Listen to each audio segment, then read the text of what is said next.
What is day for night? Day for night is an editing technique used by some cinematographers to simulate a nighttime scene while they actually shot in the daytime. This technique is often used when it's either too expensive to shoot during the nighttime or it's too difficult to shoot during the nighttime. Camera sensors don't have the same sensitivity as human eye in low light levels. Because of this, night scenes shot in natural light without any help from a lighting crew may be underexposed to the point where little to nothing is visible. The day for night technique isn't so much used in the industry anymore, as we have cameras that can handle the dark a lot better. And a lot of people say that day for night is a waste of time for that reason. But there are still a few people left in the industry, however, who still like to experiment with the technique and still think that it is useful to know how to do. The day for night editing technique became all the rage in the 90s, and so many people wanted to hop on the day for night bandwagon.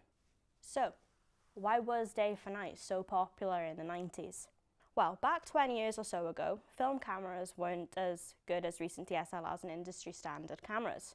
They were very dependent on a lighting crew on a film shoot if a director wanted to shoot a night scene. If they were to attempt to shoot a nighttime scene in the natural lighting, they would obviously be a black shot. There'd be nothing to very little visible.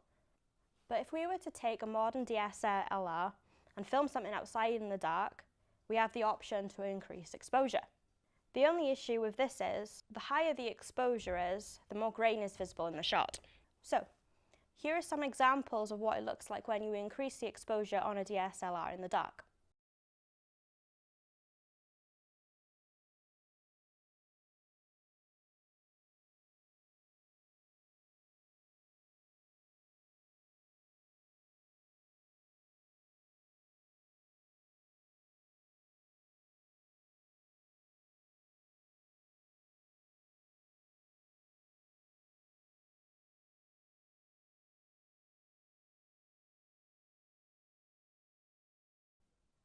As you can see, the amount of grain gets worse as these shots progress, as we are desperately trying to see something in the dark. So this wasn't a thing in the 90s, which is why the opportunity to turn a day shoot into a night shoot was jumped at. A lot of people who work in the industry have expressed opinions on the day for night technique. A popular opinion being that the technique is a waste of time and that it can go very wrong very easily. In some cases, you can really tell that the footage was actually shot in the daytime and edited to look like nighttime. If the technique is applied properly during both production and post-production, you shouldn't be able to tell that the footage was shot at 4 or 5 in the afternoon and not 11:30 in the night. Color correction is an important part of the post-production process for a lot of video content. It's especially important when editing a day for night shot. You can't just bring brightness and contrast down and be done with it. You need to play with the color balance and add a little bit of blue or purple to the shot. This helps to neutralize the shadows. By doing this, the shot looks more believable. If too much blue or purple is added to a day for night shot, it's very obvious that the shot was edited to look like nighttime, and you wouldn't achieve the look that you wanted. Industry standard film cameras are so much better these days, and some can shoot in exterior locations in natural nighttime light with little to no artificial lighting helping to get a satisfying result. So here are a few tips to help you shoot footage in the daytime to make it easier to edit to make it look like nighttime. Okay, so tip 1, don't shoot the sky. Now, I think that this is a little bit of an obvious one, but some people are more practiced in this technique, and obviously they choose to shoot the sky. And there are, however, loads of other videos on YouTube that will show you how to mask the sky for a night scene if you wish to do that. I, however, will not be showing you how to do that in this video. Tip 2, avoid shooting in direct sunlight.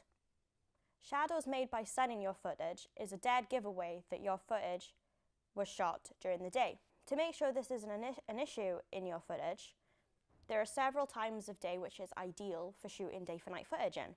So twilight, dusk and dawn. Now this is because the color temperatures are a lot cooler. Okay, tip 3, watch your exposure. You don't want an overexposed image if you're shooting day for night. Andrew Kramer suggests bringing your exposure down lower than you usually would. Right, let's get into this tutorial then.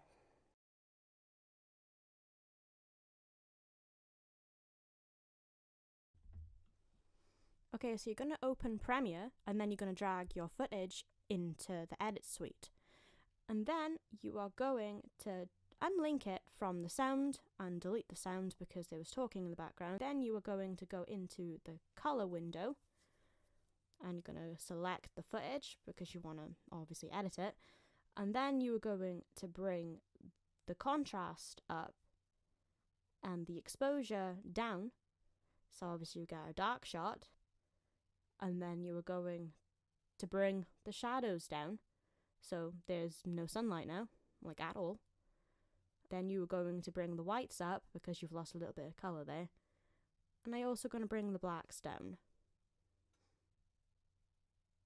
And play with it until it looks good. So now we're going at the temperature to see what it looks like.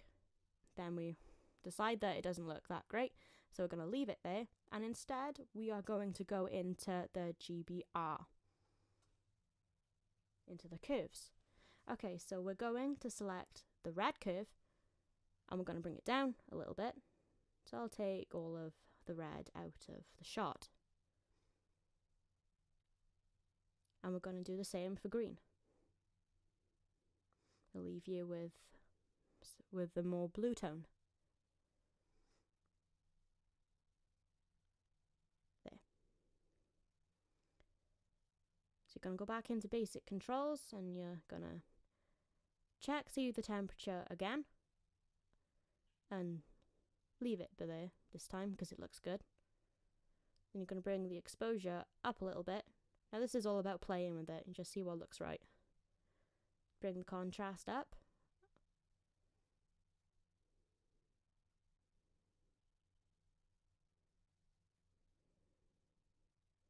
And bring the highlights up. And then you bring them back. Just playing with them. Now obviously you play with the shadows. And we're gonna leave them there. And we're gonna play with the blacks again.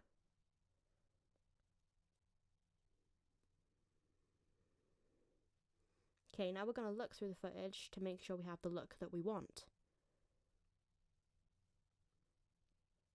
Oh, look at that lovely duck scene.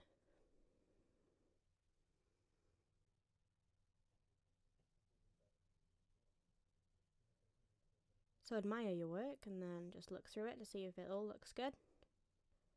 And who can tell the difference, right?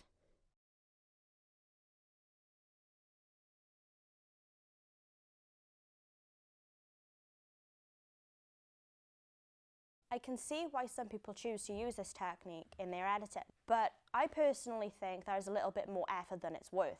Once you know how to do it, it's not much of a hassle, but doing it for every single shot that you've done is too much.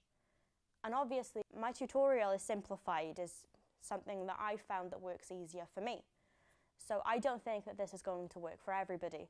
So personally, I won't be using this again. It's just a hassle. But I hope that you have at least learned something from this little tutorial video. And I'm going to try not to have nightmares about exposure levels.